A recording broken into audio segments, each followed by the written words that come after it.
Hi everybody, and welcome back to Lost Genre Reddit Stories. This post is from the subreddit Relationships, and it's by user Nose Above Water, stuck with my man-child. I'm 31 female dating a man-child, 33 male. We've been together for 7 years. His family was upper middle class. His dad was emotionally abusive, and his mom was a habitual cheater. Dad first, she was out for revenge. His older brother was a huge ass and his dad's golden child. His younger brother was his mom's favorite. He has major middle child syndrome. His family was Jehovah's Witnesses until they were kicked out of their local church for his mom's misconduct, and they decided to leave the religion altogether. At the time, they sat their kids down and told them they weren't going to church anymore. He said it was a freeing but very confusing time. He had major anxiety at school and was bullied at times. He peed his pants on the first day of kindergarten because he was too scared to ask to go to the bathroom. He only had 2 friends of his own in his whole life. The rest were hand-me-downs from his brothers. He started doing drugs and drinking when he was 14 to 15 and continued pretty heavily until he was around 24 or 25. His dad had him drop out his senior year of high school because he would skip a lot and his dad didn't want to deal with delinquency fees. He had his first job when he was like 20 to 21. He worked at a crummy little restaurant and his boss was really demeaning. He has had little luck with any job since. He is always on high alert and reads into any and everything that could be a threat. Things that any normal person could brush off or let go, he obsesses over. The anxiety usually leads to him quitting within days. At this point, he has been out of work for 2 to 3 years and is too embarrassed about it to apply for any jobs at all. So here is where I am. I am his therapist, his provider, his cook. I'm the household fix-it person and I run our errands because he is too anxious around people. He does the dishes, takes care of the needs of our 2 cats and keeps the house straightened. We both do the big cleaning and laundry on the weekends. I thank him profusely when he does these things and I'm always telling him I appreciate it. However, to say the least, I am very burnt out. I see no hope for my future. I used to want kids, but I don't think we will ever be able to afford or handle it. So I have just let that desire die out. In my mind, owning a home or renting are in the same category as winning the lottery. I really just want him to go to therapy, but he's full of excuses. He has always said we can't afford it. Well, he's had insurance now for a few months without any noticeable movement towards setting up an appointment. I've told him about apps where you can text with a therapist and gave him all the help I could without doing everything for him. The worst thing is that when I bring these issues up, he gets really defensive and acts like I'm attacking him. I genuinely want him to be happy, healthy, and a productive member of society, but to him, I'm just judging him and putting him down. I will admit, I've gotten so much pushback on these issues, I don't really bring them up until I can't hold the frustration in any longer, and I probably don't enter the conversations with the best attitude, but I try my best to be kind and understanding. So here I am, burnt out to a crisp and at a loss. I am open to ending the relationship, but I don't know how at this point. I'm not sure if I could handle leaving him high and dry, but I'm racking my brain for options for him. His mom has passed, he doesn't get along with his dad or older brother, and he is on iffy terms with his younger brother. I don't have the resources to support 2 households. I've thought about breaking up and letting him stay in the guest room. He has supported me at times with money from his parents. I'm not trying to be petty, but I think it's relevant to say that I've put more in monetarily. So I feel like I owe him a little. I'm also open to working on the relationship, but I can't fully support him anymore and I don't want to be that I'll fix him person anymore. It's honestly not fair for him and it makes me feel like a crap person. He has always complained that his parents didn't give him structure and pretty much let him raise himself, and it's very evident in his current behavior. I've realized lately that I act the same exact way. I make excuses and sugarcoat issues. I am 100% enabling him and I can't go on like this. So my plan is to start treating him as if he were actually my child. I want to give him more structure and guidelines, schedules, rules and restrictions, like you have to apply to jobs, you can't play video games until your chores are done, you have to get out of the house every week, you need to go to therapy, and etc. What do you all think of this idea? Is it ridiculous? Is it my place? How should I approach him with this plan? Any suggestions or comments?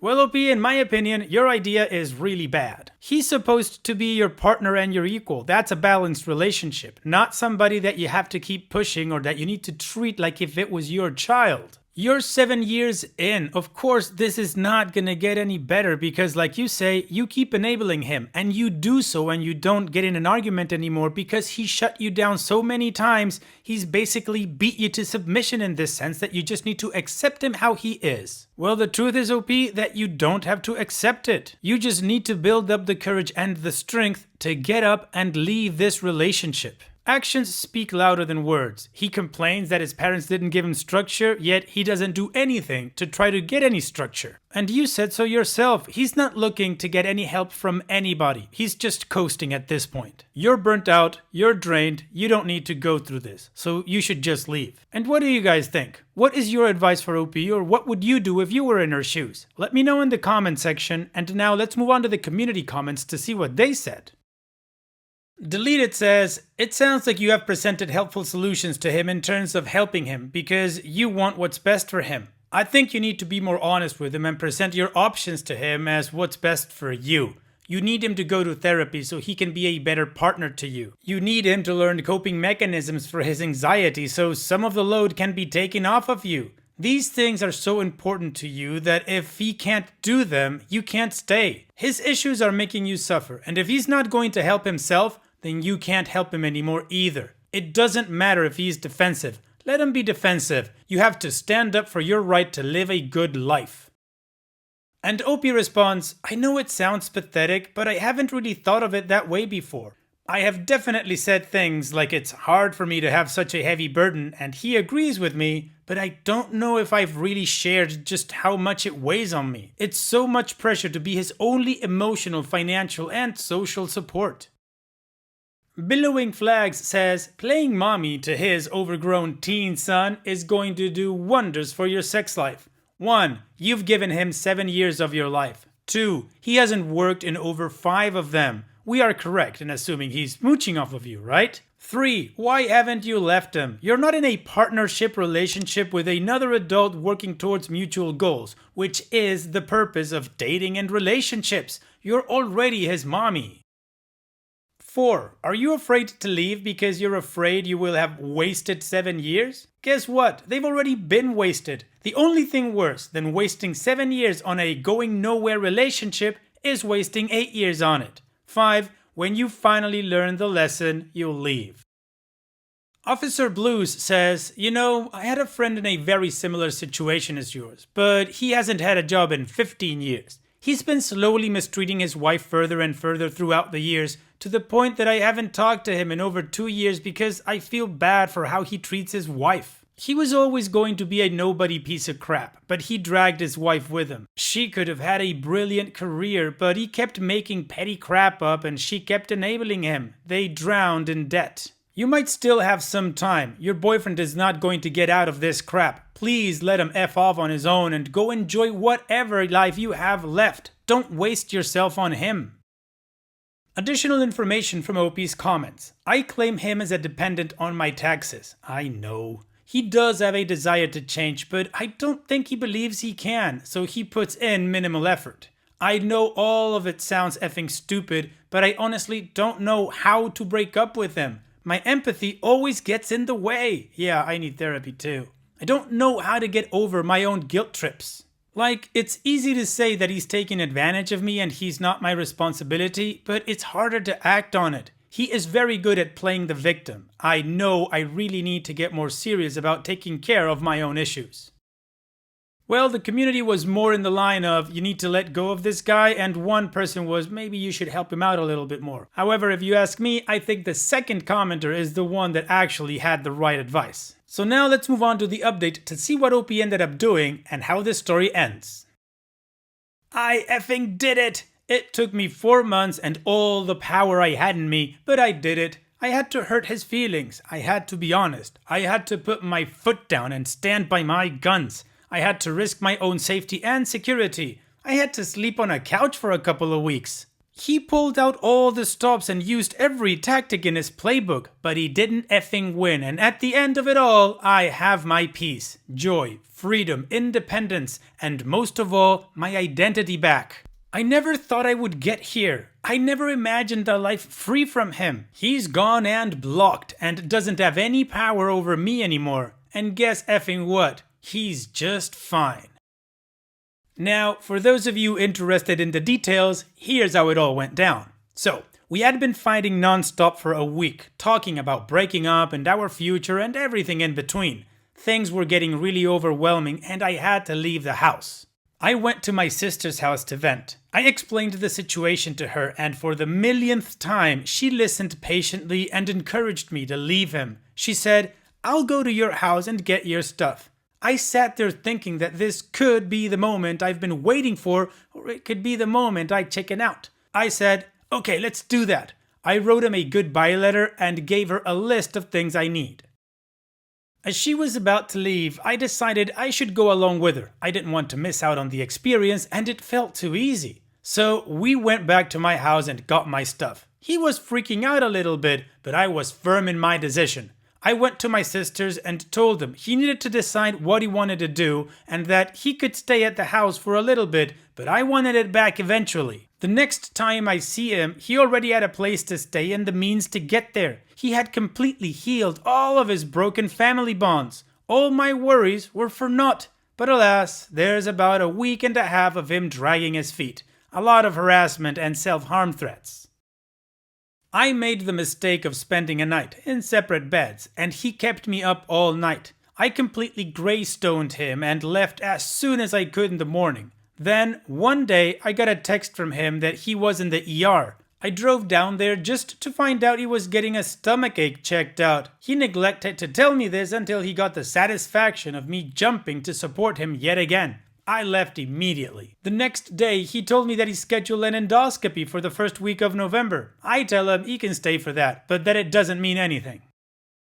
Eventually, he decides he doesn't have a chance and calls me to come over to say goodbye. He's all packed and ready to go. We sit and talk a bit and then I tell him I should get going. We hug and he suggests breakup sex. I pause and hesitantly say, maybe break up head. He's like, "You don't have to if you don't want to." And I say, "Yeah, I don't really think it's a good idea." And that was that. I didn't do it. That was my proudest moment, really. The next day I drove past my house on the way to work. His truck was gone and there were sunbeams shining all around where it used to be. I turned on the radio and I can see clearly now it was on. He made it to his destination, a family member's house, and it's getting settled in. I blocked him, the end. Now, regarding the original post, I just want to thank everyone who took the time to reach out to me. I utilized all y'all's tough advice and kind words. I read and reread everything like a Bible. I don't know if I would have had the balls to go through with the breakup if it weren't for the hundreds of people who stood behind me on this. Thank you with all of my heart, Reddit. And to all those in the position I was in, break up with them. I know it seems impossible, but it's not. This freedom is undescribable and worth all the trouble of a simple little breakup. Stop making a mountain out of a molehill. Well, OP, congratulations, you got out of that waste of time. Good for you. And as you say, he was absolutely fine. So just focus on yourself now and all the best in the future. Thank you for sharing, OP, and take care. Now, let's finish this video with a mood booster post. This post is from the subreddit Malicious Compliance, and it's by user Savara Katranemi. You need to see my father in person? Savara, the great mystic of the beyond, shall grant your request. My father died 20 years ago and left me a tiny cabin house. He loved that place, built it himself, and tended to it religiously. After he died, I couldn't find it in my heart to visit because every rock on the wall and every flower reminded me of him. My mother never cared for it, even when my dad was alive, so within a few months, I realized that it would be a while before either of us would be ready to spend time there again. As such, we called up the electricity, telephone, and water companies to shut off services to the cabin until further notice. While other companies complied without an issue, the water company decided this request could be only made by the person whose name was on the bill. Mind you, their fee, due to zoning and a well on our property, was less than €2 a month. Repeatedly faxing the death certificate as well as the next of kin transfer of the title got us nowhere. Dozens of calls per month, several emails, in-person applications, smoke signals, interpretive dances, telepathy, etc. Nothing made any difference. Both I and my mother were entirely flabbergasted, so we asked around and found out that indeed the process is unsolvable and, albeit not technically legal, people stopped paying those fees and the water would get shut off anyways as a result. Getting any lawyers involved would not be worth the money, so we did just that, discontinued the connected bank account and never gave it another thought.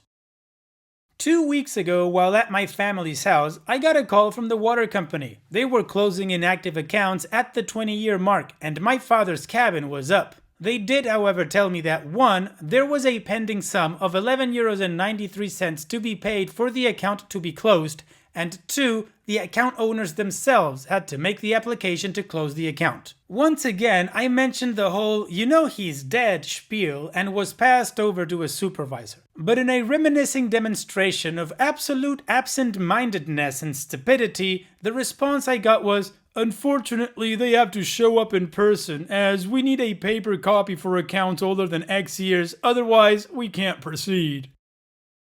Now, I don't know how wildly common this is, but in my country, you rent the burial site or grave in 3 to 5 year increments. My father's grave's 20 years were up in August, and my mother decided it was time to unearth his bones and surrender the site. As such, we had just been delivered a very respectful package with my father's remains, cleaned and curated only that week. Everyone that has ever gone through this process would recognize that box for what it was, and what it was a great timing. 2 days later, I went to the water company's local office. I wore my most purple, silky goth outfit, dark makeup, and oh so heathen jewelry, and carried a large bag with me. I asked to speak to the same supervisor, who luckily for me was in an open space area with their team's director and quite a few more desks. After confirming with her why I was there, she started telling me the whole "he needs to be here in person" thing again, but I interrupted her and I told her, "I know what you will say, so I brought him with me so he can tell you himself." I plopped a Ouija board and the box with my father's remains on the desk and loudly shushed the area. Heads turned, her director looked up with a "what the F" expression, and the supervisor herself was frozen and wide-eyed. I placed my hands on the Ouija board and just as loudly started asking my father's spirit to communicate with me, show me a sign he was there with us, and reach out to me from the grave. Everyone was silent. People walking by the door stopped and stared. I threw a few "Papa, can you hear me?" in there as well for dramatic effect. In comedic timing, that happens only once in a lifetime, I think. A pen or something fell down from someone's desk behind me, which against the silence was quite startling. Excitedly, I moved my hand to "yes" and proclaimed I needed his help in the form of a signature from the beyond in order to close this account. Finally, the director snapped out of it and came over with an "alright, I can help you over here, I think this is enough." But hell no it wasn't. I started gathering my things as I laid into him how asking to speak in person with an indisputably dead man for over 20 years was beyond stupid, and if I had to put up with their idiocy, they had to put up with the process required to get a hold of him. I also mentioned that denying someone's legal title claim was lawsuit worthy, so he immediately changed his tune so that I could, of course, close the account. He tried to bring up the fee, but I cut him off with a "don't even think about it," and walked out.